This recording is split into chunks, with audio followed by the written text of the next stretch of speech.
Perfecto. Con la burbuja de la semana pasada nos quedamos en la definición y los elementos del delito. Esto con la primera burbuja ya vimos algo, así que lo pueden tomar como un repaso. Se está sumando gente.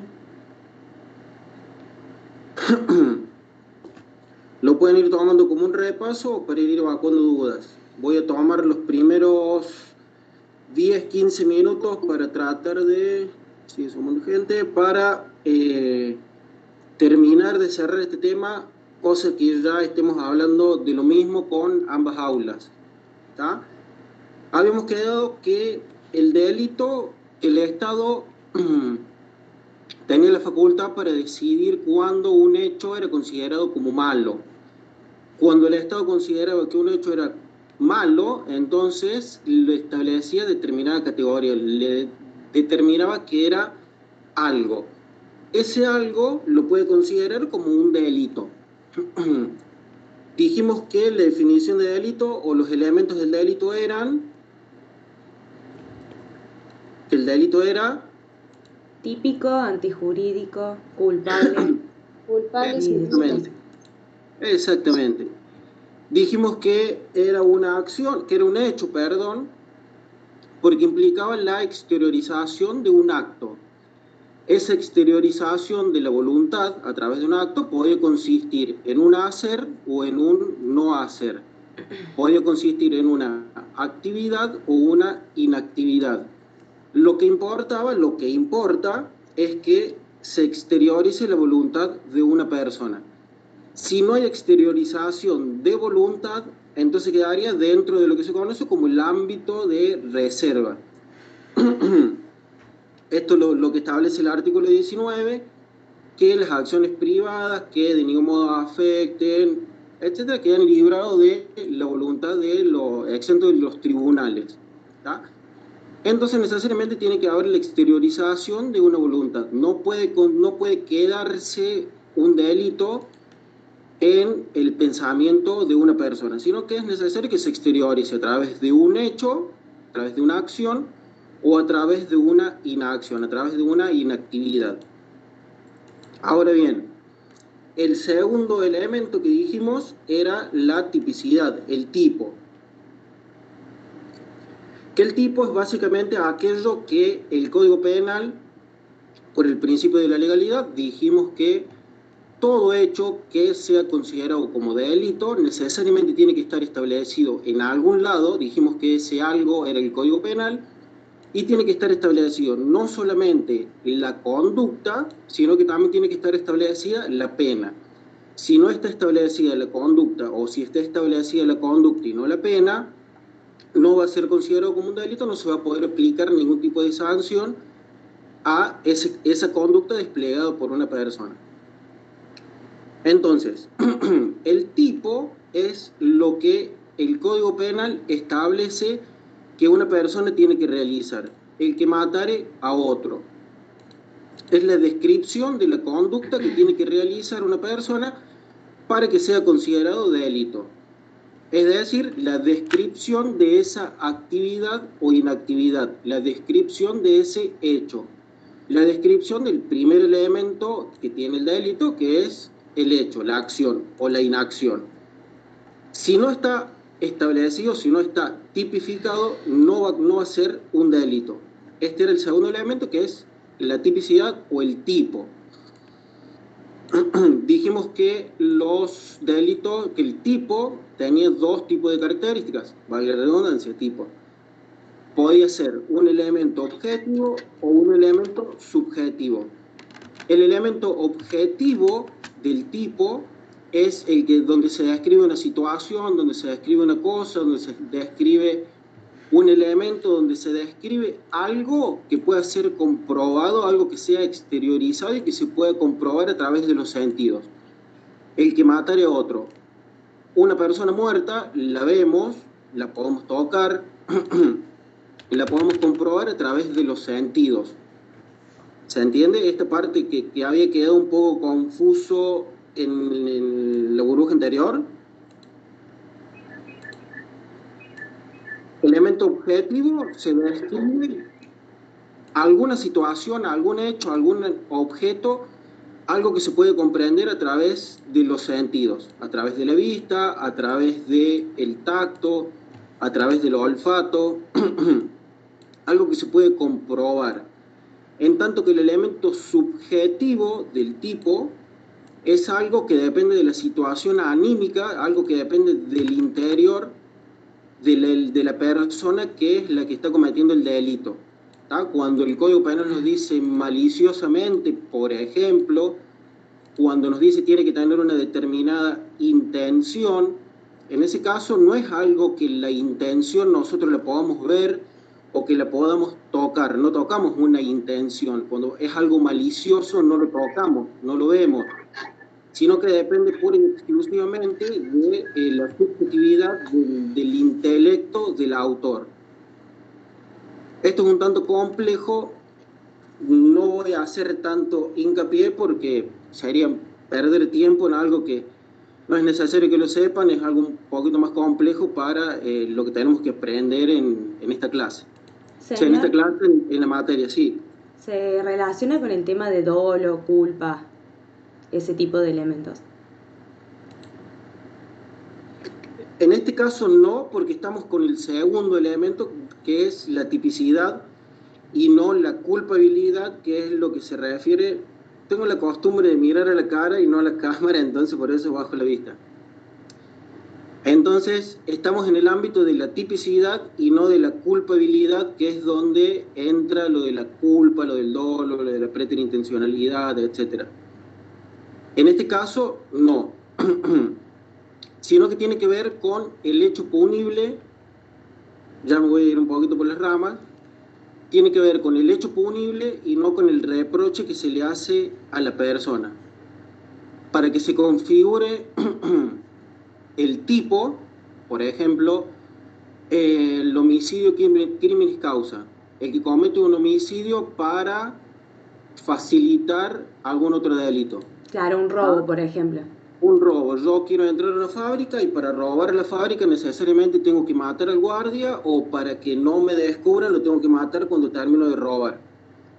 Para que se configure ese delito necesariamente tiene que existir el elemento subjetivo de la intención de cubrir un delito, el robo. Entonces mato con la intención de que no se me descubra de lo que hice. Ahora bien, la culpabilidad, que es donde se va a analizar el dolo o la culpa, se analiza si se lo hizo a propósito o no a propósito ese acto, pero está vinculado con otro de los elementos del delito. Es un poquito más complejo el tema, pero trato de resumirlo y no hacerlo tan técnico para que se entienda un poquito. ¿Está? Entonces, dijimos que el legislador considera un hecho como malo, algo como malo, y para que ese algo sea considerado un delito, tiene que ser la exteriorización de un acto, ya sea de hacer o no de hacer, que tiene que estar escrito en algún lado el hecho, que sería el segundo elemento de la tipicidad. Ahora bien, el tercer elemento es la antijuricidad, que es la oposición de ese hecho a alguna norma jurídica. Algo es antijurídico en términos generales cuando es contrario a lo que establece la ley. Ahora bien, dirán, todos los delitos son contrarios a las leyes, entonces no tendría mucho sentido esto de la antijuricidad. No es así, porque en determinadas circunstancias el legislador, los legisladores, el Estado, considera que hay determinados hechos que no van a ser contrarios a las leyes, sino que en cierto modo nos dan permiso para cometer determinados hechos delictivos. Típico caso, la legítima defensa. En ese caso no hay una oposición a lo que establece la ley, sino que es la misma ley la que nos autoriza a cometer un delito. Es la misma ley la que nos autoriza a delinquir. Entonces, no hay oposición a lo establecido en la ley cuando se actúa en legítima defensa. Cuando hay oposición a la ley, sí entramos en el ámbito de la antijuricidad. ¿Tá? Entonces, ¿qué es la antijuricidad? Es la oposición de esa determinada conducta a lo establecido legalmente. La oposición, lo contrario a la ley, a lo establecido legalmente. Tercer ámbito. El cuarto elemento de la delito es la culpabilidad. Dijimos que era un hecho típico, antijurídico, culpable. Con la culpabilidad lo que se analiza o lo que se establece o lo que se busca es hacer un reproche al sujeto que cometió ese delito. Entonces, a partir de la culpabilidad estamos reconociendo a una persona como capaz, como razonable, como que razona para hacer algo. Entonces, lo que se hace, se busca establecer un tipo de reproche hacia la conducta desplegada por esa persona.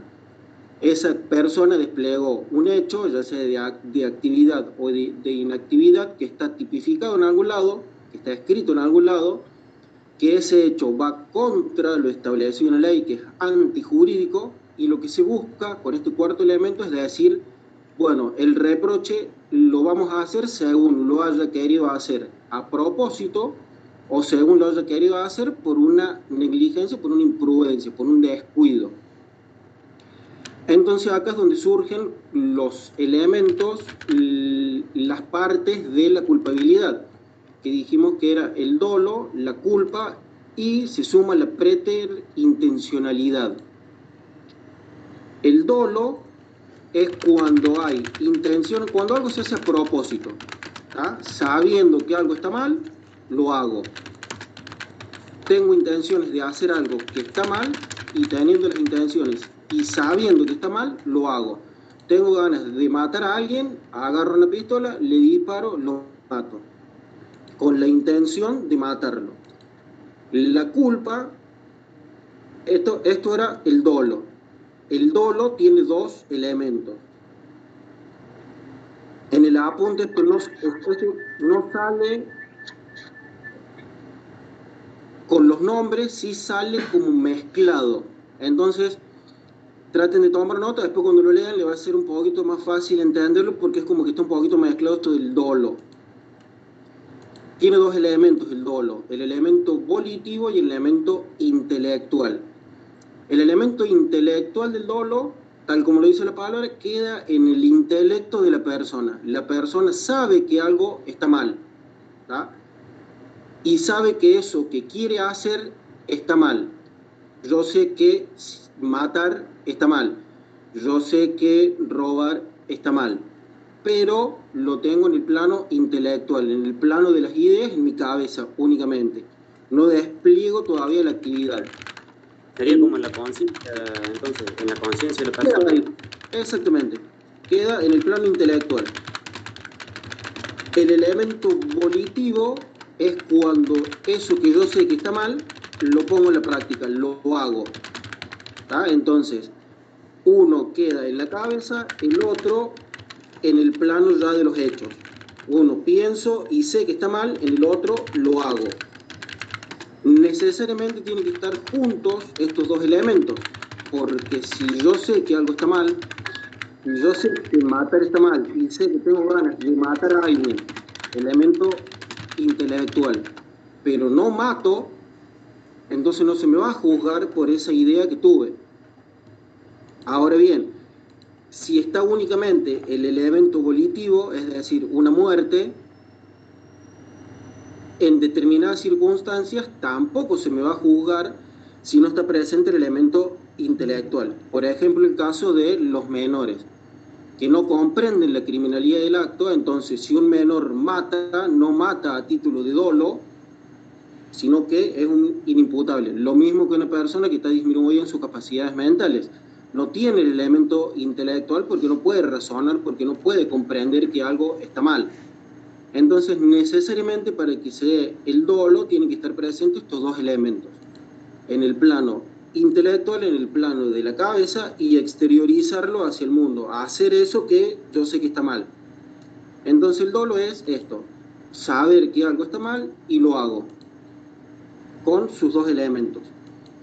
La culpa es una figura más leve en la cual lo que se hace es realizar algún determinado acto por un descuido, por una negligencia, por un sin querer cuando tenía que observar determinada... Señor, disculpe. En ese caso, como usted dijo, la culpa puede ser, como habíamos dicho en el aula, el ejemplo de un accidente de tránsito, ¿no? Exactamente. En el caso de los homicidios, el ejemplo por excelencia de la culpa es el accidente de tránsito.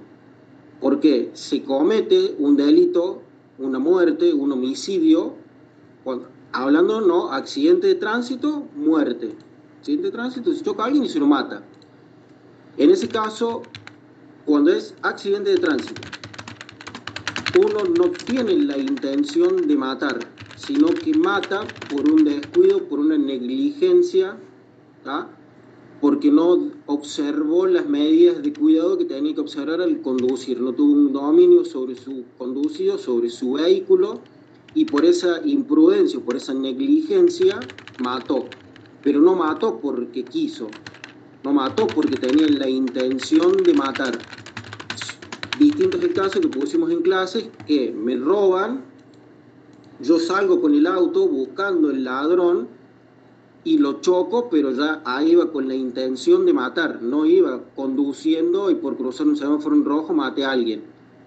En el primer caso sí quiero matar a la persona, en el segundo caso no la quiero matar. Si la quiero matar es dolo, si no la quiero matar y la mate por un descuido, por una imprudencia, por una negligencia, es culpa. ¿Ah? Lo hice sin querer. Sería... Sí. Repetir, digamos, como inició con el concepto de culpa. La culpa está compuesta por 4 elementos que están en el artículo 84 del Código Penal, que es imprudencia, negligencia, imprudencia, inobservancia o impericia. Esa sería la definición de culpa. ¿Qué artículo dijo, perdón? 84. Que en realidad el 84 lo que hace es dar la definición de lo que es el homicidio culposo. ¿Ah? Doctrinariamente se concibe esos 4 elementos como los integrantes de la culpa. ¿Tá? Negligencia, imprudencia, impericia o inobservancia. Cuando se da alguna de estas 4 cuestiones, el hecho es considerado como un hecho culposo. Necesariamente para que un hecho sea culposo tiene que estar previsto esa posibilidad en el Código Penal. No es que todos los delitos admiten la figura de la culpa, sino que específicamente tiene que estar establecido en el Código Penal. Por ejemplo, un robo culposo no existe. No está previsto y tampoco se puede dar en la práctica. Es prácticamente imposible que sea un robo culposo, porque necesariamente tiene que existir la intención de robar. Es difícil, no se me ocurre un ejemplo donde robes sin querer. En realidad, profe, podría darse el caso de otro delito que actúe en concordancia, como que te obliguen o te amenacen para que robes a tal persona, y ahí ya entraría en juego la colisión, digamos, con otro delito más. Claro, en ese caso, la fuerza física irresistible o la coacción ya entraría como un error del tipo. Más que la colisión de 2 derechos, sino más bien como un error de tipo subjetivo, en ese caso, la fuerza física irresistible o la coacción, te amenazo para que hagas algo. Una autoría inmediata. Entonces como una falla en esa parte del tipo. Claro, digamos. un error o ignorancia de hecho.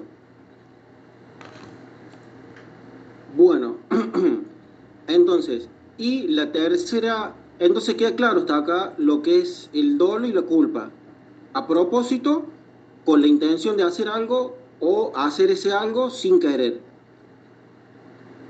El sin querer lo digo a modo práctico, pero es por negligencia, imprudencia, impericia o inobservancia. Sino que digo el sin querer para que se entienda. Y el tercer tipo de culpabilidad es la preterintencionalidad. Preterintencionalidad significa más allá de la intención. ¿Ah? Preter significa más allá, intencionalidad, intención. ¿Qué quiere decir esto? Cuando se tuvo la intención de hacer algo, pero el resultado fue más allá de eso que se quiso. Por ejemplo, típico ejemplo, yo quiero pelear con alguien.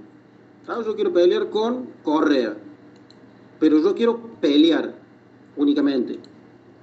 Yo le meto una trompa a Correa, pero con la única intención de lesionarlo, ¿tá? Que es la típica intención que hay en una riña, ¿tá? La de lesionar al oponente, al contrincante o a lo que sea. Ahora bien, si yo le meto una trompada y él se tropieza, se cae y se muere, yo no tenía la intención de matarlo, yo tenía la intención de lesionarlo. ¿Tá? En ese caso es donde entra en juego esto de la preterintencionalidad, es decir, más allá de la intención. Yo tenía intención de hacer algo y por circunstancias ajenas a mi actuar se produjo otro resultado. ¿Se entiende? ¿Sí? Una consulta. Sí. Un ejemplo, el caso creo que se llamaba Fernando Baez Sosa en Gesell cuando lo golpean, rugby. Sí. En el caso de que no fue solamente uno el que lo golpeó, sino que fue más bien en patota, por así decirlo, fueron muchos. Sí. Homicidio en Claro, ocasión, sí. no entraría en esto entonces, porque preterintencionalidad, yo me refiero como que es uno que quizás, pero si son muchos los que le pegan, va más allá, me parece, de querer solamente golpearlo, solamente una riña. Como que no sé, nos damos cuenta que si golpeamos entre 10 a 1, no va a tener solamente golpes leves o va a salir con un par de moretones nada más. Todos los hechos en materia penal se evalúan en el caso concreto. No es que hay una regla específica para todo. No es que todo golpe de puño va a ser considerado como preterintencional en el caso de que se dé una muerte, sino que se evalúa el caso concreto. Si yo meto una sola trompada y se tropieza y se cae, y seguramente que tuve la intención de lesionar. Ahora, si yo metí 200 trompadas cuando estaba en el suelo, y seguramente que mi intención no era la de golpear únicamente. Bien. En el caso del chico de Villa Gesell, no hubo la intención de lesionar, porque evidentemente si le dieron golpe de puño, patadas, y creo que lo golpearon con objetos contundentes entre varias personas, no era la intención de lesionarlo como sí podría haber sido en el caso de una pelea que se tropieza, se cae y se mueve. Sí. Entonces, siempre se evalúa en el caso concreto. En ese caso concreto no existió la intención de lesionar. Claro, bien. Pero sí hay un montón de casos donde en una pelea alguien pega fuerte, el otro se cae y se muere. Está lleno de casos. Sí, Pero, en la calle, usualmente discusiones también. Hace unos meses hubo con un guardia de seguridad que le pegó a un señor jubilado, si no me equivoco, y también había quedado internado. Otro, donde se suele dar mucho esto es a la salida de los boliches, donde se arriña dentro del boliche, el patóbica lo agarra al que esté peleando o al que esté cerca del que esté peleando, lo saca afuera. En ese lo saco afuera, se tropieza, se cae, se golpea, se muere o tiene una lesión grave o gravísima, pero no sacó, el patóbica no lo hizo con la intención de matarlo, sino que lo hizo con otra intención. ¿Ah? Entonces acá donde aplica esto de la preterintencionalidad, más allá de la intención. ¿Se entiende? Profe, sería por ejemplo el caso que pasó creo que en el 2006 de Bragagnolo, puede ser Matías Bragagnolo, que era un joven que fue golpeado de atrás fuertemente en la cabeza y luego se calificó como homicidio preterintencional por la situación, digamos, por el contexto en el que se dio. Es que el contexto por lo general es determinante en absolutamente todo. Si fue un golpe de puño de atrás, y a lo mejor era intención de lesionar.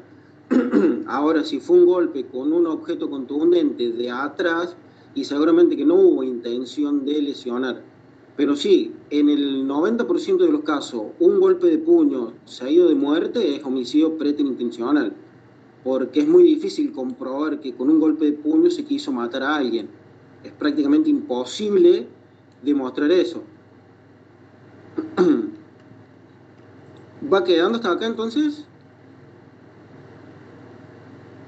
Listo. Seguimos. Entonces, dijimos que cuando algo era considerado como malo, para que ese algo sea considerado como un delito, tenía que ser un hecho, que tenía que estar escrito en algún lado, que tenía que ir en oposición a lo que establece la ley.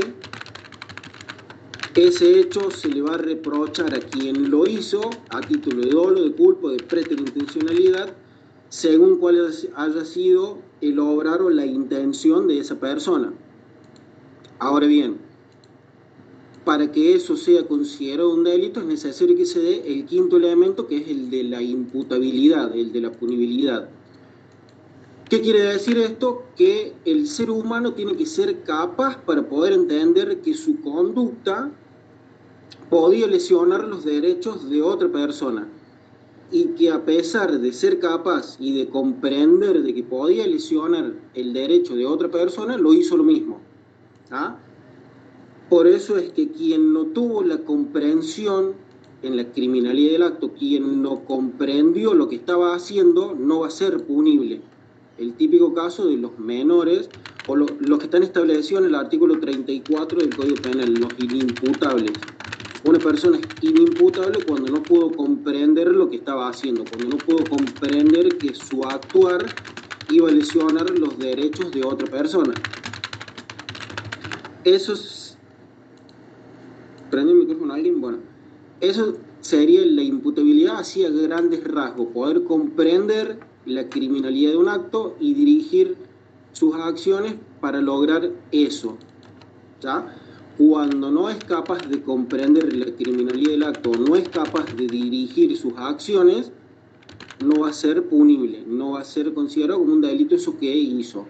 Que acá es donde ponemos el caso de la fuerza física irresistible también, donde si entre tres personas me agarran las manos, me hacen presionar el gatillo de una pistola y me hacen matar a alguien, yo no pude dirigir mis acciones. Si yo soy un menor, se supone que no comprendo la criminalidad del acto, por ende en ambos casos no sería punible. Bien, ¿dudas hasta acá? ¿No? Bueno.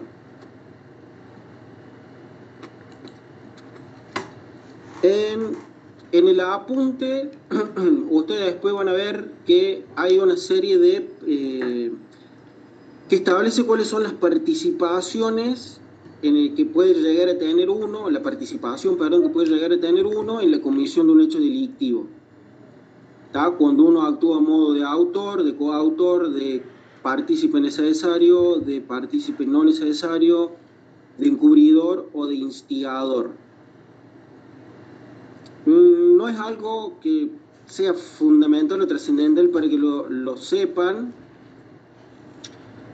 pero lo menciono rápido y después lo leen, y en todo caso si se les presenta alguna duda las evacuamos en la clase que viene, pero no quiero perder mucho tiempo en esto porque no me parece muy importante.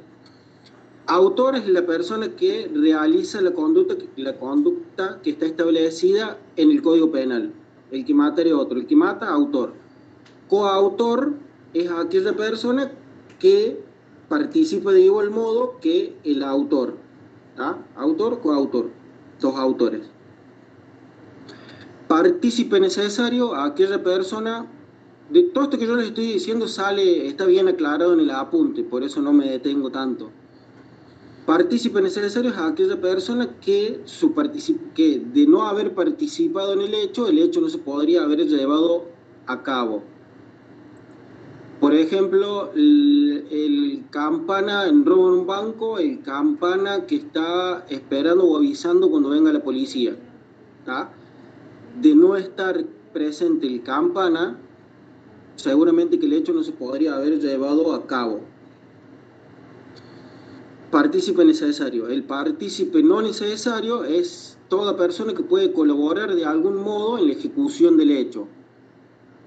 El taxista que llevó a los delincuentes después de haber robado un banco, ¿tá? Colaboró de algún modo en la ejecución del hecho. El instigador es aquella persona que determina o que instiga, sí, sería más que repetir, aquella persona que que determina o que fomenta a una persona a cometer un hecho delictivo. Esta es una participación netamente psíquica, es convencer a alguien de que delinca. No le colabora con absolutamente nada, sino que queda, en el plano de las ideas, en el plano del convencimiento, en el plano de la determinación. Yo convenzo a alguien de que delinca. No le colaboro con otra cosa material, sino que es una actividad netamente intelectual. Yo trato de convencerlo para que delinca. Y el autor mediato es aquella persona que ejecuta el hecho, pero valiéndose de una persona inimputable. Es decir, yo quiero matar a Maldonado y yo sé que si la mato yo voy a ir preso, pero yo sé que si la mata, no sé, un menor de 12 años, no va a ir preso. Entonces, yo utilizo ese inimputable como un instrumento para cometer un delito. En ese caso, como el inimputable no comprende la criminalidad del acto, quien sí la comprende soy yo. Yo estoy utilizando ese inimputable para que cometa un delito que yo quería cometer. Ese sería el autor mediato. ¿Tá? Y el encubridor es aquella persona que de algún modo oculta los elementos del delito, el que ayuda a eludir a la persona de la justicia o a trabar las investigaciones, o aquel que adquiere los elementos del delito o los oculta en su casa. Y acá donde hablábamos la clase pasada con aquella persona que compraba cosas sabiendo que era robada, que yo le dije es un encubridor, porque adquiere cosas que son robadas aún sabiendo que son robadas. Esa sería la figura del encubridor a grandes rasgos. Típico caso que se da en materia policial en la calle, la persona que va conduciendo un auto robado, un auto, una moto robada o algo robado, generalmente registral. En ese caso, yo voy conduciendo un auto robado y no se me aprende en calidad de robo, sino que se me aprende en calidad de encubridor por tener uno de los elementos del delito en mi poder. Eso es algo muy común que se dé en la calle. La figura del encubridor se da todo el tiempo. Van a hacer un allanamiento a mi casa, y yo en mi casa tengo un televisor que lo robaron en la casa de Suárez, ¿no? No me van a detener en ese caso porque le robé, hasta siempre y cuando no se demuestre. Pero sí me van a prender por encubrir, porque yo tengo uno de los elementos del delito. ¿Está? Eso, como les dije, léanlo. Con el autor mediato, señor, ¿eso qué consecuencias tendría, siendo que al menor no se lo puede condenar, digamos, por el hecho de como autor? ¿Serías vos el autor? ¿Cómo? Si se tomara conciencia de eso, que si supiera de que fue la intención. El autor mediato es juzgado como si hubiese sido el autor.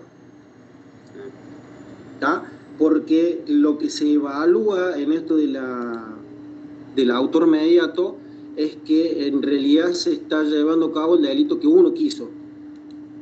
Que lo haya ejecutado otra persona para yo eludir a la justicia es un tema aparte, pero en realidad se está haciendo lo que yo quise, sino que yo me estoy valiendo de un inimputable para hacer eso que yo quise para eludir la justicia. para eludir una eventual pena.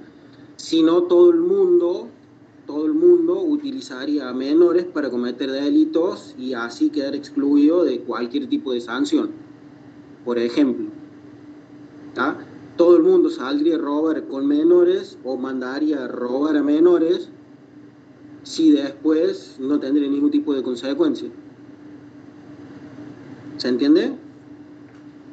Entonces, el autor mediato es cuando utiliza a algún inimputable para cometer un delito que él quiere.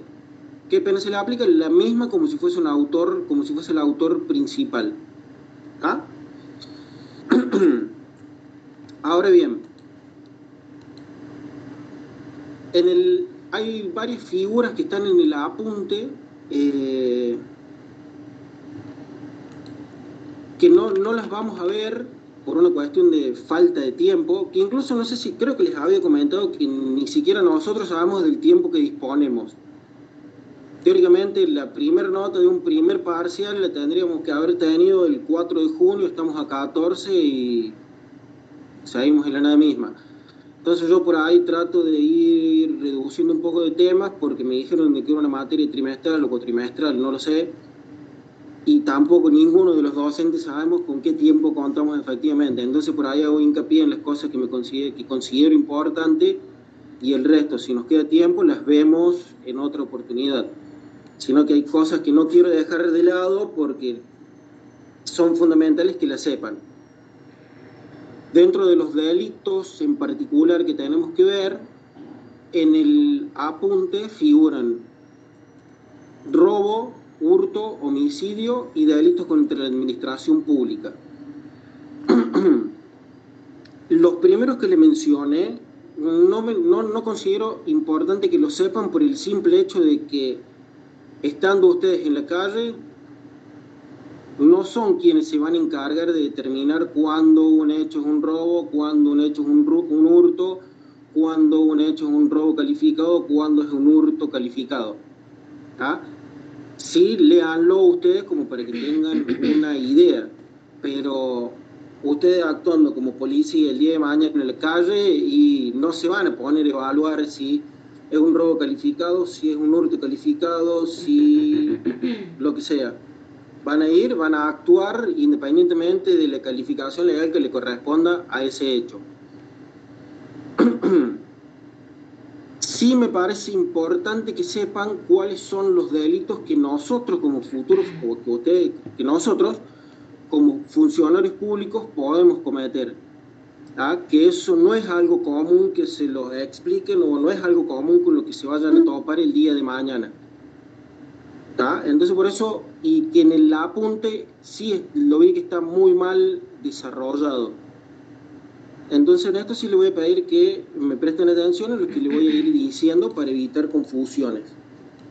Entonces, la idea 3/4 es tratar de ver delitos contra la administración pública, que son los que nosotros como funcionarios públicos podemos llegar a cometer, incluso sin saber que estamos cometiendo un delito. ¿Tá? En cambio, un robo, un hurto, un homicidio no hace falta explicarlo mucho. Un homicidio calificado, y nosotros como policías no tenemos la facultad o la capacidad para determinar y darle la calificación legal a ese hecho. O sea, es una muerte y nosotros el procedimiento que vamos a tener que realizar va a ser el mismo, con un homicidio simple, con un homicidio calificado, con cualquier homicidio. ¿Ah? En cambio, los delitos contra la administración pública nosotros podemos estar cometiéndolo todo el tiempo y no lo sabemos. Entonces voy a hacer hincapié en eso. Dijimos que el Código Penal lo que establecía y se dividía según el bien jurídico protegido, según el bien jurídico que al Estado le interesa proteger. Entonces, cuando al Estado le interesa proteger la vida, regula delitos como el homicidio. Cuando le interesa proteger la propiedad, regula delitos como el hurto, como el robo, como la extorsión, etc. Ahora bien, cuando al Estado le interesa proteger el buen funcionamiento de la administración regula delitos contra la administración pública, que son delitos que pueden cometer únicamente, en su gran mayoría, quienes son funcionarios públicos. Entonces, la finalidad de la administración pública es tratar a todos los administrados de la misma manera y evitar irregularidades por partes de quienes son funcionarios públicos, quienes son partes de esa administración pública. De este modo, entonces, se regulan delitos como el atentado o la resistencia a la autoridad pública, como el cohecho, el tráfico de influencias y las exacciones ilegales. Esos son los que vamos a ver. ¿Tá? Atentado. Por eso, señor, ¿lo puede volver a repetir, por favor? Atentado contra la autoridad, ¿no? Resistencia y desobediencia a la autoridad. Cohecho, exacciones ilegales, tráfico de influencia y me estoy olvidando de abuso de la autoridad.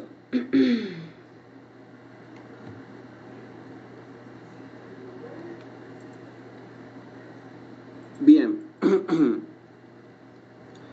Atentado contra la autoridad, atentado y desobediencia a la, atentado y resistencia a la autoridad, lo que se evalúa en este caso es tratar de entorpecer el actuar de un funcionario público. ¿Tá?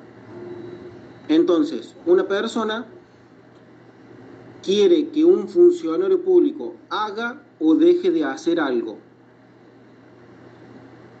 Cuando el funcionario público ya empezó a hacer algo, un acto propio de sus funciones, desde el momento en el que lo empezó a hacer, empieza la resistencia. Si el funcionario público no lo empezó a hacer todavía, y lo que quiere la tercera persona, lo que quiere la otra persona es que haga o deje de hacer algo que no empezó a hacer, es un atentado contra la autoridad. ¿Tá? La diferencia entonces es el comienzo de ejecución de un acto propio de sus funciones. Si ese acto empezó, ya entra en el campo de la resistencia a la autoridad. Si ese acto aún no empezó a ejecutarse, entra dentro del atentado a la autoridad. ¿Tá?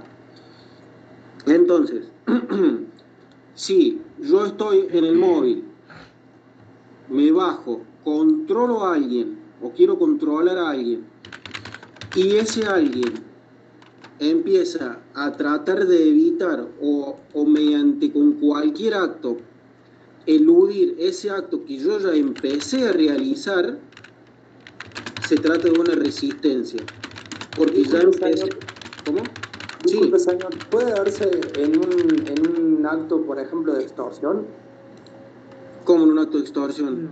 Por ejemplo, yo estoy trabajando como funcionario en la policía caminera y sí. La persona, para eludir ese control, me quiere dar un dinero o algo para pasar ese control. ¿Puede darse en ese caso? Eso sería la figura del cohecho, que ya la vamos a ver ahora a continuación. Claro, entiendo. Muchas gracias. En este caso, ¿cuál es la diferencia? Que en el cohecho o en las exacciones lo que hay de por medio es el ofrecimiento de algo.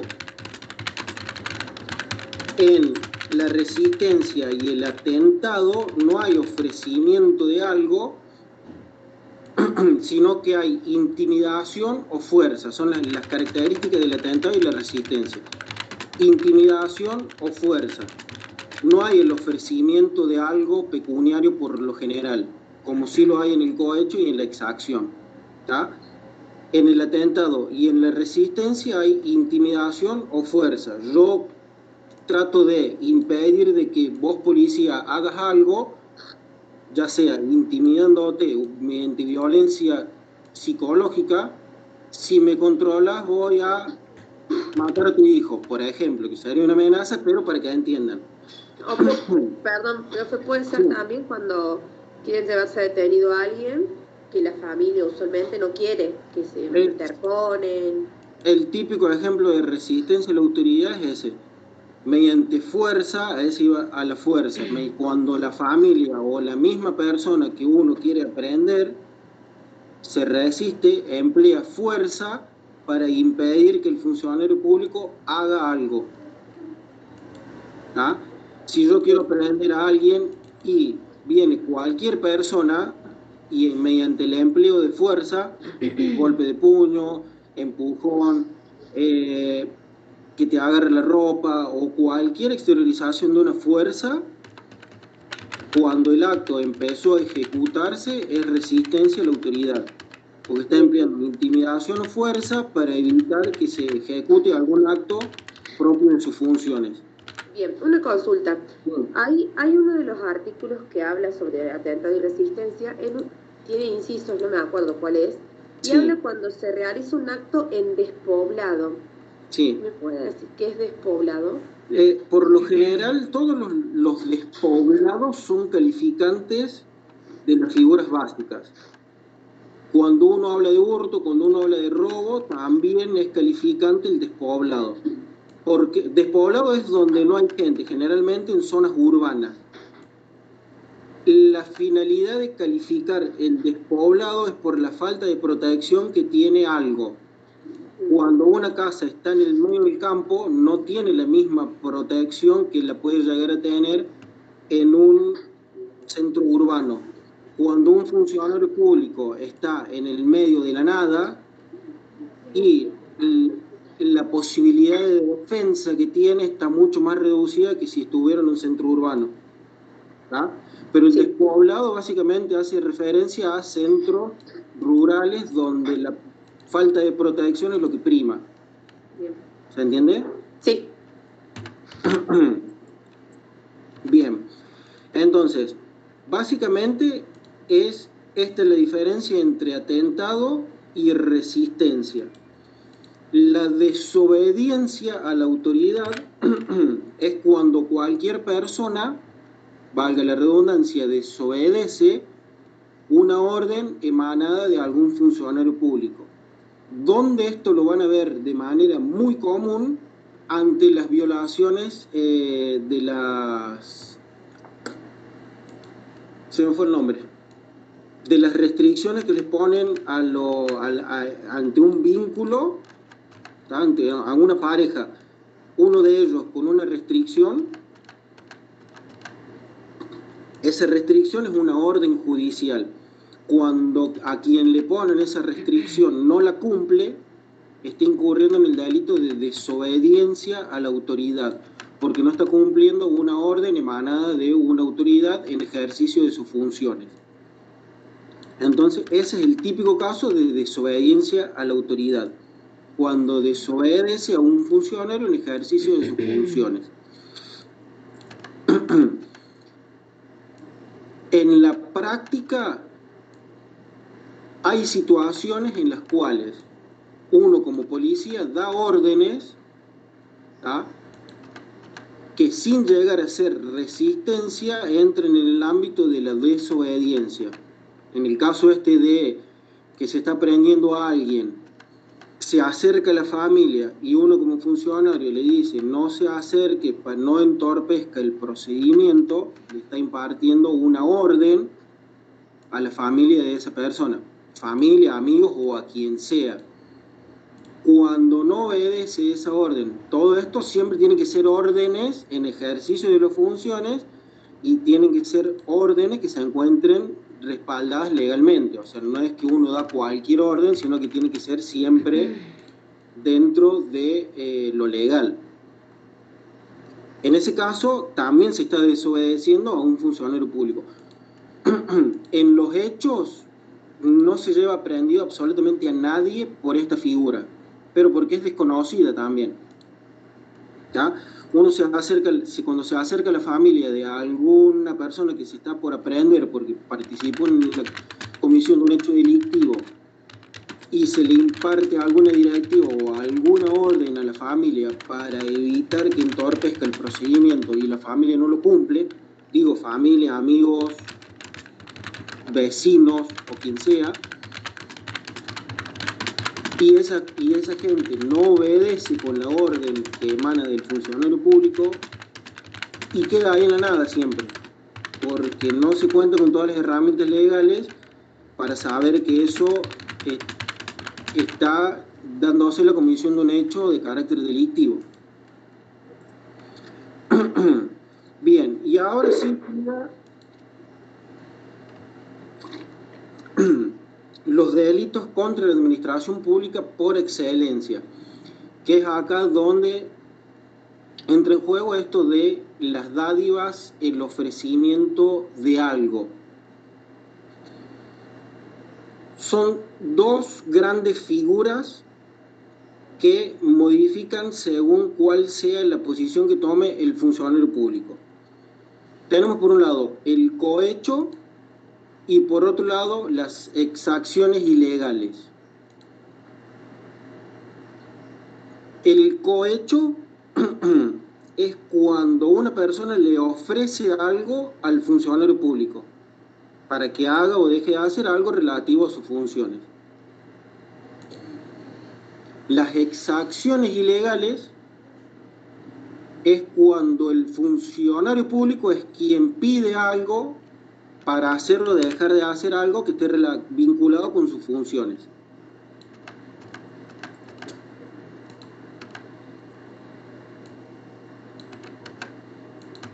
¿Está? ¿Puedes repetir el nombre, por favor, del último? Sí, cohecho, el primero, que está en el 256, el activo, y el 258, el pasivo. Ya les explico qué es esto. Y las exacciones ilegales que están en el 266.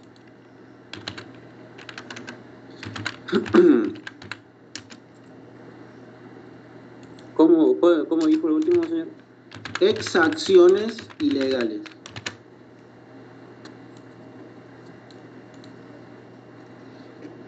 Señora, entonces el segundo vendría a ser cuando es el funcionario público el que, digamos, pide algo para resarcir su funcionamiento, digamos. Señor, tengo una consulta. Sí. Bueno, en el caso de que estos dos hechos se pueden tipificar en flagrancia, digamos, yo soy el compañero de la patrulla del otro, puedo ejecutar la acción de cohecho hacia el que dio el dinero y también capturar al uniformado por haberlo recibido. No puede, debe. Por eso, ¿se puede ejecutar la acción de la misma manera que el que dio la dávida, como el que la recibió? Listo. Vamos. Existe el cohecho pasivo y el cohecho activo. Cohecho activo cuando es el funcionario público el que recibe. Pasivo cuando es una persona que ofrece. ¿Está? En este caso, el funcionario público, vos, ¿quién me hizo la pregunta? ¿Sandoval puede ser? Sí, señor. Estás en un control de la caminera. Si el funcionario público lo recibe, ¿tá? O acepta, no necesariamente tiene que recibir, acepta ese ofrecimiento, estaría incurriendo en el cohecho activo. Y la persona que le ofreció en el cohecho pasivo. Se castiga tanto al funcionario que recibe como a la persona que ofrece. ¿Tá? En el caso de que se agote únicamente en el ofrecimiento de la persona, de un tercero, no de un funcionario público, de la persona que quiere pasar el control de la camionera sin sin que se le haga una multa, en ese caso sería el cohecho pasivo. Se puede prender a la persona únicamente, que es la que está ofreciendo un dinero, una dádiva o una promesa para que el funcionario público haga o deje de hacer algo. Y el activo es cuando el funcionario recibe el dinero, la dádiva o una promesa para hacer o dejar de hacer algo. ¿Se entiende? ¿Ah? Yo estoy parado en un control, viene alguien con las luces apagadas, te ofrezco 100 pesos para que me dejes pasar. Hasta ese momento tenemos el cohecho pasivo del 258, donde está el ofrecimiento de una persona para que el funcionario público haga o deje de hacer algo. Si el funcionario público acepta eso, ya entramos en el ámbito del cohecho activo. Si la persona ofrece y el funcionario acepta, y está Sandoval con el policía, que es la dupla del policía, Sandoval tendría que llevar aprendido tanto al policía como a la persona que aceptó. Uno después va a ser tipificado como cohecho activo y el otro como cohecho pasivo. Pero las dos conductas están sancionadas legalmente. ¿Está? ¿Se entiende?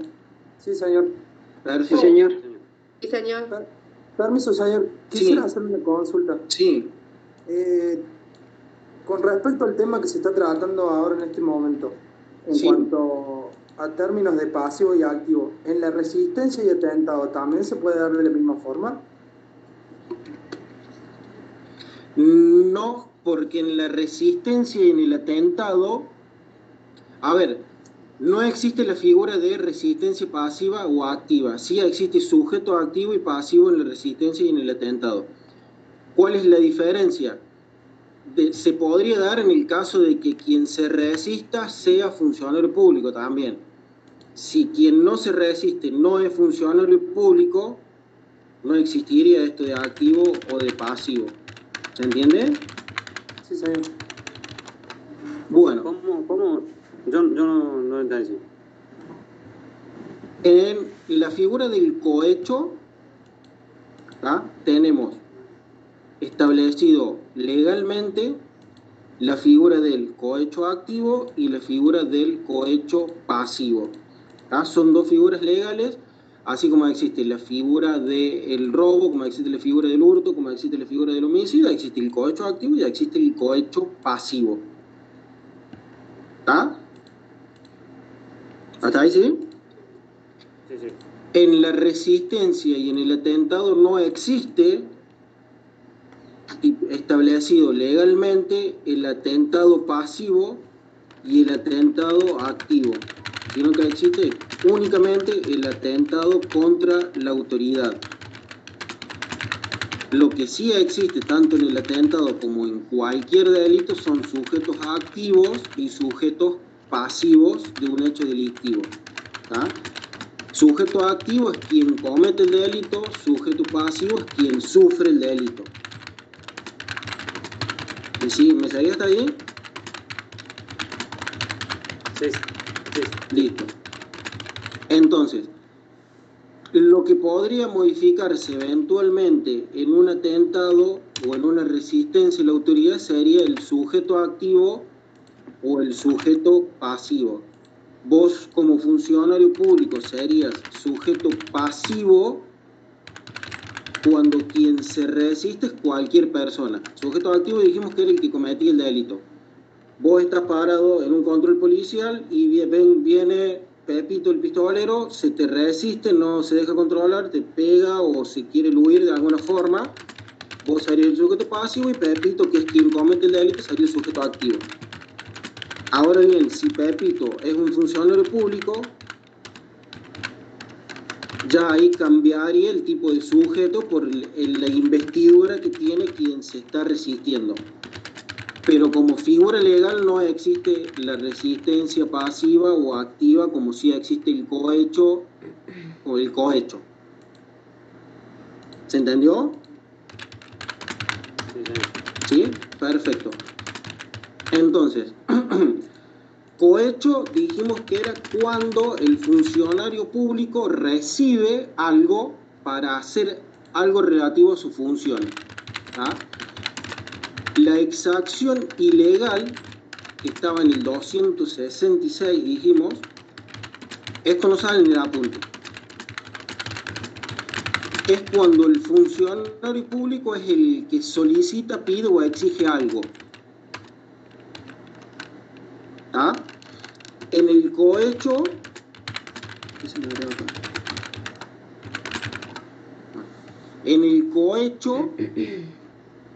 al funcionario le ofrecen. En la exacción, el funcionario pide. En el cohecho, el funcionario público está parado en el control y yo que quiero pasar porque tengo algo en la sangre, te ofrezco 100 pesos para que me dejes pasar. Cohecho. Al funcionario le ofrecen. Ahora, si es el funcionario el que pide, es una exacción ilegal. ¿Está? ¿Se entiende? Sí, señor. Sí, señor. Sí, señor. ¿Sí? Sería el ejemplo de que exigiera un soborno, por ejemplo, como para usar que pidiera un soborno sería una exacción ilegal. Exactamente, el soborno es una exacción ilegal. Si el funcionario lo pide. Porque si el funcionario no lo pide y es la otra persona quien la ofrece, sería cohecho. ¿Tá? Entonces, la diferencia radica en esto, en quién ofrece y quién pide. Si el funcionario pide, exacción ilegal. Si el funcionario le ofrece... ¿Cómo? ¿Qué persona lo exige o lo entrega? ¿Cómo que persona lo exige o lo entrega? Claro, la exacción ilegal vendría a ser cuando, por ejemplo, como decía el compañero, con el soborno, el funcionario le exige el soborno a la persona. Y en el cohecho, la persona le ofrece el soborno al funcionario. Exactamente. Sí, señor. Sí. Una consulta, bueno, yo llego y le digo a usted, viene sin luces, arreglemos, deme 2,000 pesos. Ya si usted accede a darme el dinero. ¿Cómo? Usted viene sin luces, yo le digo, bueno, usted viene sin luces, deme 2,000 pesos, no le hago el acta. Y si usted accede a darme el dinero, ¿estaría ingresando ya como cohecho o usted estaría...? No, porque en uno yo me veo coaccionado por tu investidura, en la exacción. En el cohecho sí se sanciona la conducta de la persona que ofrece, porque en ese caso es la persona, el tercero, no el funcionario público, el que quiere lograr que el funcionario público haga o deje de hacer algo. En la exacción no se lo castiga en la exacción porque se ve intimidado por la investidura que tiene el funcionario público. ¿Se entiende? Sí, señor. Exclusivo, digamos, al personal, digamos, a los funcionarios públicos, los encargados de hacer cumplir la ley, sería como algo exclusivo casi, o estoy equivocado. No, es que justamente, por eso al principio dije, en esta parte del Código Penal, los delitos contra la administración pública, justamente lo que se está buscando es que la administración pública, que el ejercicio de la administración pública sea regular, sea lo más legal posible, no, que sea legal. Entonces se sanciona todo tipo de conducta que pueda hacer caer la administración pública en algo irregular. ¿Quién es el que hace caer la administración pública en algo irregular? Los funcionarios públicos. ¿Ah? No un tercero. Salvo en el cohecho pasivo, pero es porque el tercero es quien está forzando a la administración pública a través del funcionario público para que actúe de manera irregular. ¿Ah? Pero sí, todas las figuras de este capítulo del Código Penal están vinculadas con funcionarios públicos. Sí. Correa, levantaste la mano. Si estás hablando no se te escucha. No, señora Correa, al aspirante Correa le funciona mal el internet. A lo mejor le quiere decir eso. Se corta, vuelve, por eso ingresa a la llamada. Listo, no hay ningún problema, no hay ningún problema. Eso Sí, lo me quiere pareció que estaba entrando y saliendo, pero sí, no hay ningún problema. Es por eso, por el internet, señor. Perfecto. Entonces, esto es fundamental que ustedes lo sepan. Como funcionarios públicos, los delitos que pueden cometer o no cometer, y frente a eso que tienen o que no tienen que hacer. Después está algo que habrán escuchado hasta el hartazgo, que es el famoso abuso de autoridad. ¿Qué implica este abuso de autoridad? Artículo 248. Es hacer o dar órdenes, es decir, hacer o pretender que otro haga algo que sea contrario a la Constitución o a las leyes. ¿Tá? Entonces, desde el momento en el que uno pretende hacer o darle una orden a alguien para que haga o deje de hacer algo, sabiendo que es contrario a lo que dicen las leyes, uno ya está cometiendo el delito de abuso a la autoridad. Es muy común que en todo tipo de delito donde participe un funcionario público se le imponga esta sanción, ¿tá? La del abuso de autoridad. Desde el momento en el que un funcionario público, en el que un policía, frente a un control, le dice a alguna persona que algo deje de hacer algo que le puede llegar a afectar en su intimidad, por ejemplo, ya está cometiendo el delito de abuso de la autoridad porque está yendo en contra de lo que establece la Constitución o las leyes. Es un delito muy amplio que la finalidad... Sí. Entonces, ¿no? Suponiendo que se encuentra un delincuente como sabe pasar, que lo agarran los vecinos y lo golpean y demás, y ya llega la autoridad, ¿no? Viene un móvil policial, se bajan y ya queda a cargo de esta dupla. En caso de que lo sigan agrediendo y ellos permitan que eso se prolongue, digamos que la golpiza se prolongue, ¿sería abuso de autoridad también por parte de los funcionarios públicos o no? No, en este caso sería omisión a los deberes de funcionario público, que eso lo vamos a ver en la clase que viene porque también es un poquito amplio. En el abuso de autoridad es el funcionario público el que hace o da la orden de que hagan algo contrario a las leyes. No es que lo permite o en su caso omite algo relativo a sus funciones. ¿Ah?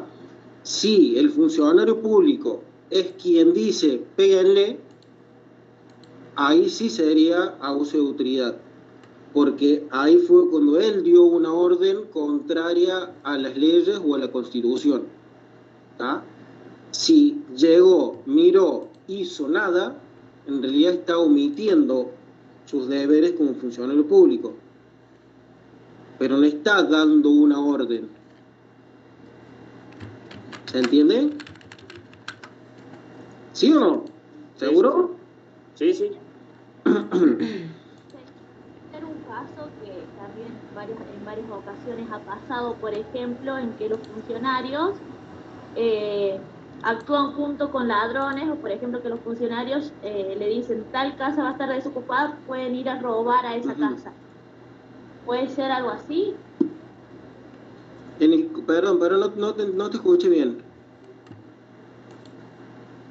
Que por ejemplo hay casos que ha pasado que por ejemplo los funcionarios están junto con los delincuentes. Entonces, por ejemplo, si una familia se va de vacaciones y le dice a la policía, mira, dejo mi casa por un mes, por las dudas, entonces ¿qué suele pasar a veces? Que los funcionarios, los policías, mandan los mismos choros a robar esa casa porque esa casa está desocupada, por ejemplo. Bien. Es algo que sea muy legal. Depende de la forma en la que participe ese policía, si lo hace en ejercicio de sus funciones, sí.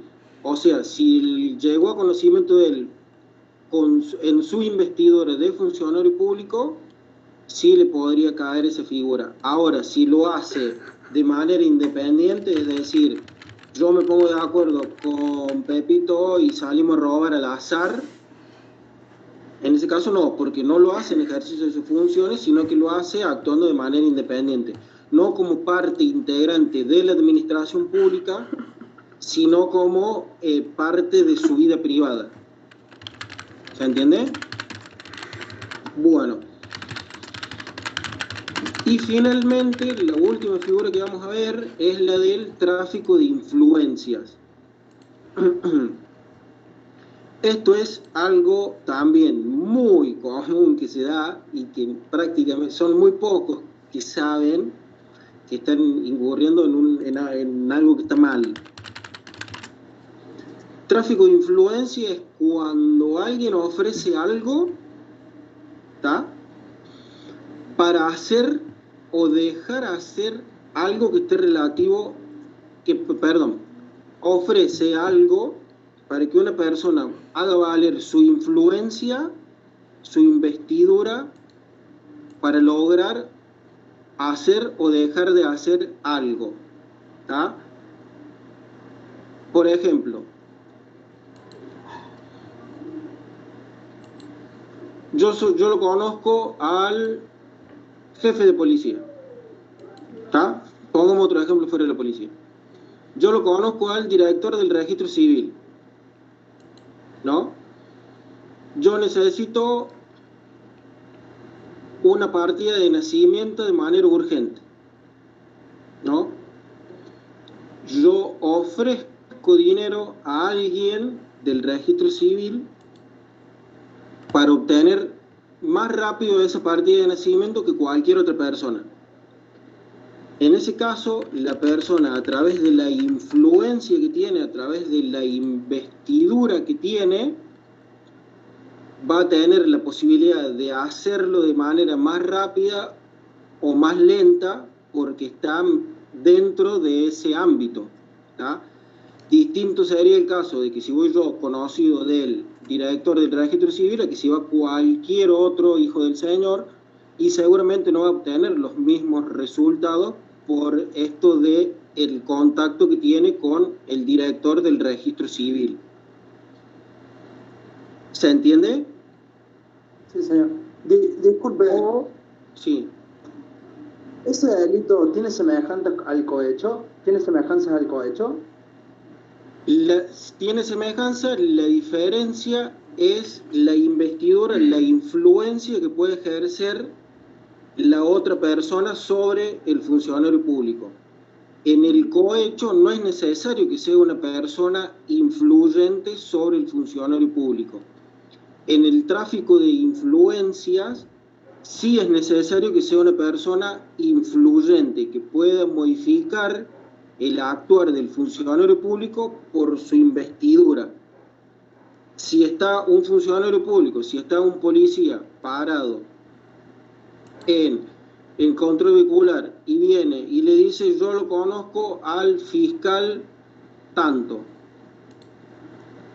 distinta va a ser la influencia que va a tener el fiscal sobre el funcionario público que la que puede tener un verdulero. ¿Tá?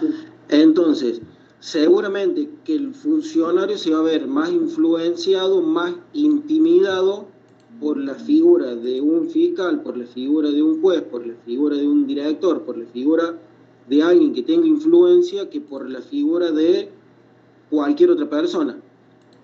Entonces, eso es lo que se quiere castigar, eso es lo que se quiere sancionar. ¿Se entiende? Sí, señor. Perfecto.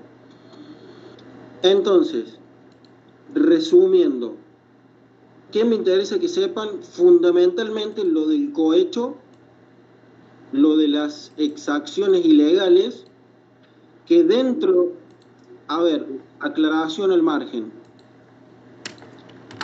dentro de las exacciones ilegales que en realidad son dos figuras que hay en el 266. Están las exacciones ilegales por un lado y la concusión por el otro. Yo se lo doy de manera genérica porque es indiferente que sepan la diferencia, son términos un poco más jurídicos que no vienen al caso ahora. Pero cuando eso que pide, dijimos que las exacciones, el funcionario público era quien pedía algo para hacer o dejar algo relativo a sus funciones. Cuando el funcionario público lo pide para un provecho propio, ¿tá? Yo quiero que me dé 100 pesos para mí, ahí sería una concusión. Cuando lo pide para beneficio de la administración, sería una exacción ilegal. En definitiva, tienen que saber que cuando lo pide es una exacción ilegal, que sería la figura genérica. ¿Tá? Pero le hago esta aclaración porque son dos cosas distintas. Entonces, tienen que saber fundamentalmente cohecho. Señor. Sí. Yo tengo una consulta con el tema de lo que podría, para una situación que me contó una novia de un amigo mío, sí, que tuvo problemas con la autoridad acá en la localidad de Unquillo. ¿A qué le llamamos autoridad? Autoridad no me refiero con funcionarios públicos, con policías. Listo, con un policía, sí, con un policía. Resulta que hubo un problema, una supuesta violencia de género, situación de violencia de género en la casa de este chico, y estaba con la mujer. Llaman al móvil, cae, llega justo en el momento en el que se está por ir la mujer del hombre, y tenían una enemistad bastante manifiesta, sí, de hace un par de años.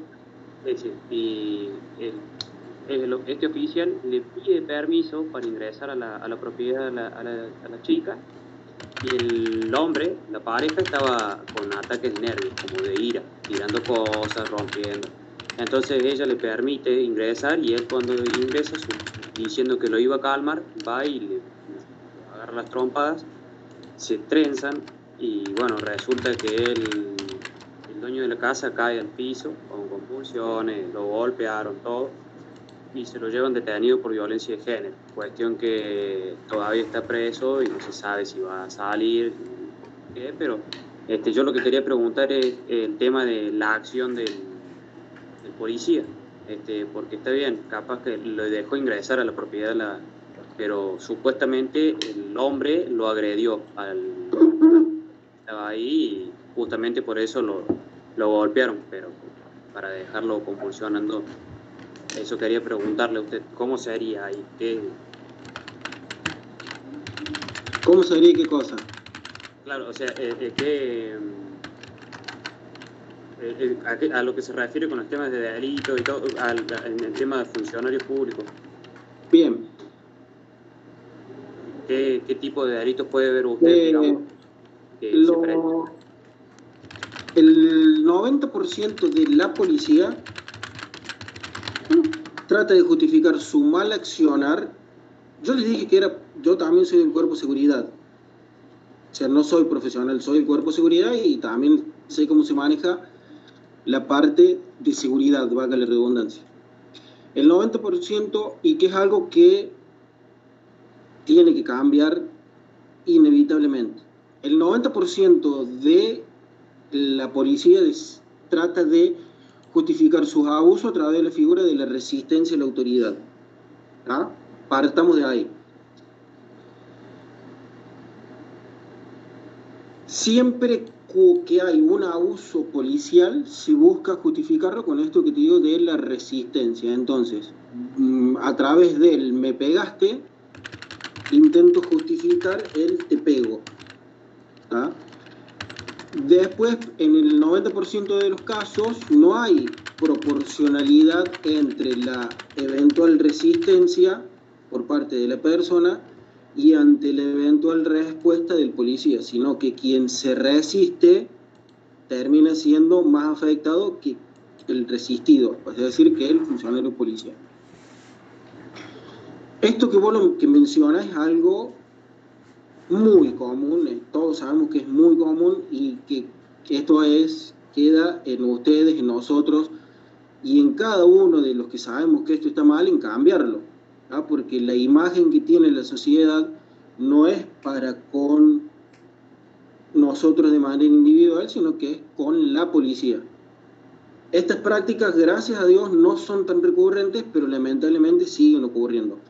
Eso es una muestra evidente del delito de abuso de autoridad, que es ejecutar actos, realizar actos contrarios a lo que establece la Constitución y las leyes. A vos ninguna ley te autoriza a golpear a alguien porque tengas una enemistad manifiesta. ¿Está? Entonces, pero, sí.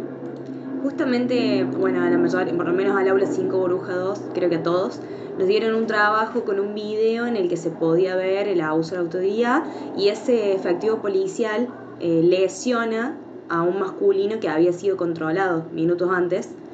En realidad habían controlado a 2 masculinos y uno de ellos se va insultando al policía.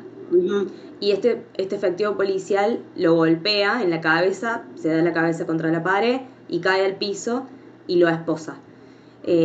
Después se ve en la noticia, cuando buscamos información, que este efectivo policial había dicho que se resistió a la autoridad, se resistió al control que se le había tratado de efectuar, lo cual no es cierto y se mostró a través del video. Digamos, ese video estaba dividido por partes, nos pasaron solo una parte y cuando buscamos video completo salía como ya los habían controlado. Entonces ahí se pudo probar que no hubo resistencia a la autoridad, que hubo un abuso de poder.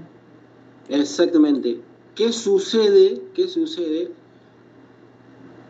Gracias a Dios que por las herramientas tecnológicas que hay hoy en día, entonces hay determinados abusos de la autoridad que se pueden eventualmente probar.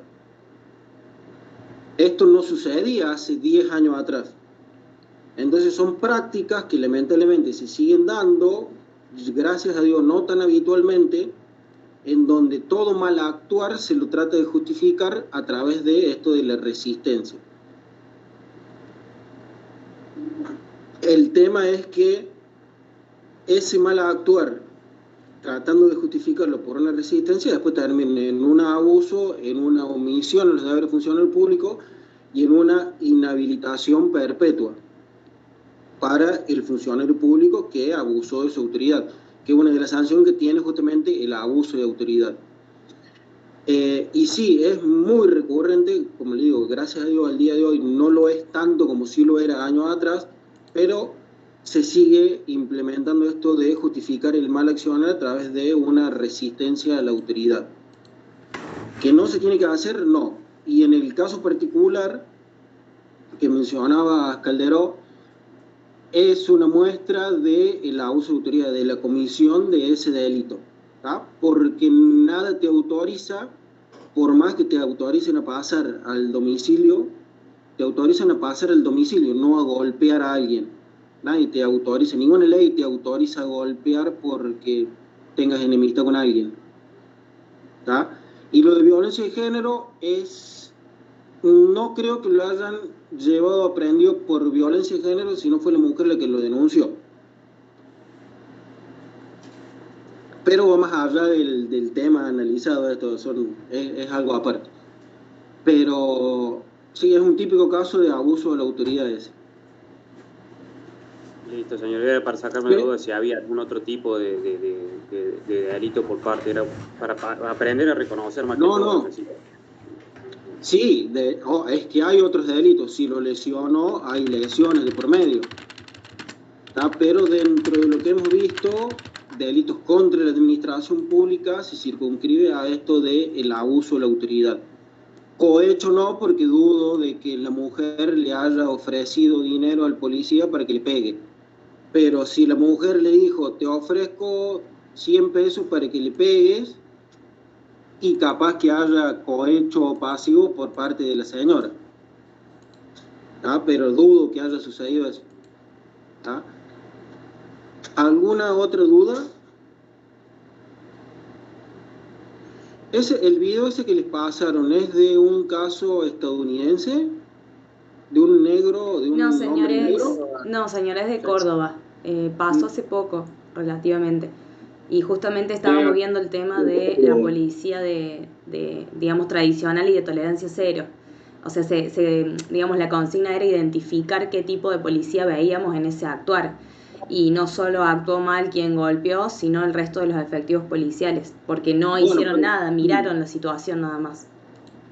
Bueno, pero también hay una gran confusión, y la sigue habiendo, en esto de la policía de tolerancia cero, la policía tradicional y la policía de proximidad en cuanto al cumplimiento de las leyes. Cuando en realidad la policía de proximidad, la de tolerancia cero o cualquier tipo de policía tendría que respetar las leyes. O sea, el hecho de violar una ley no te hace más policía de proximidad o menos policía de tolerancia cero. Tal cual, señor. Lo que pasa es que ellos van más por el lado de la agresividad con la que se trata al ciudadano, digamos. Más por ese lado, pero sí, cualquiera de ellos debería respetar la ley de no golpear a nadie, no vulnerar el derecho de nadie. Exactamente. Bueno, dudas, preguntas, comentarios. Resumiendo, los elementos del delito, los temas de participación los leen, si tienen alguna duda lo hablamos. Sí me interesa que sepan cohecho, exacciones ilegales, abuso de autoridad y resistencia a la autoridad. El resto de lo que vimos hoy no le voy a dar tanta importancia como sí a esto de los delitos. ¿Dudas, preguntas, consultas? Entonces, cohecho, exacciones ilegales, abuso. Sí. ¿Cómo se llama? Resistencia a la autoridad. Resistencia a la autoridad. Exactamente. ¿Y tráfico de influencias, señor? Sí, pero no es tan importante como lo otro. Lo otro sí es muy importante que lo sepan. Perfecto. O sea, lo que nombramos recién es muy importante que lo sepan. Lo de tráfico de influencia y los elementos del delito es secundario. Lo otro es muy importante. ¿Está? Si no hay más dudas, nos vemos el día viernes a las 2:30. Toda la aula completa. Vamos a ver ley de seguridad pública. ¿Está? Traten de tener a mano... Sí. ¿Le puedo hacer una consulta? Tuvimos que hacer un trabajo de policía y comunidad. Sí. Y nos pregunta cuáles son las diferencias y relaciones, perdón, es de otra materia, pero tengo la duda y quizás me la puede ayudar. Pregunta seguridad pública y comunitaria. ¿Seguridad comunitaria es lo mismo que seguridad ciudadana o no?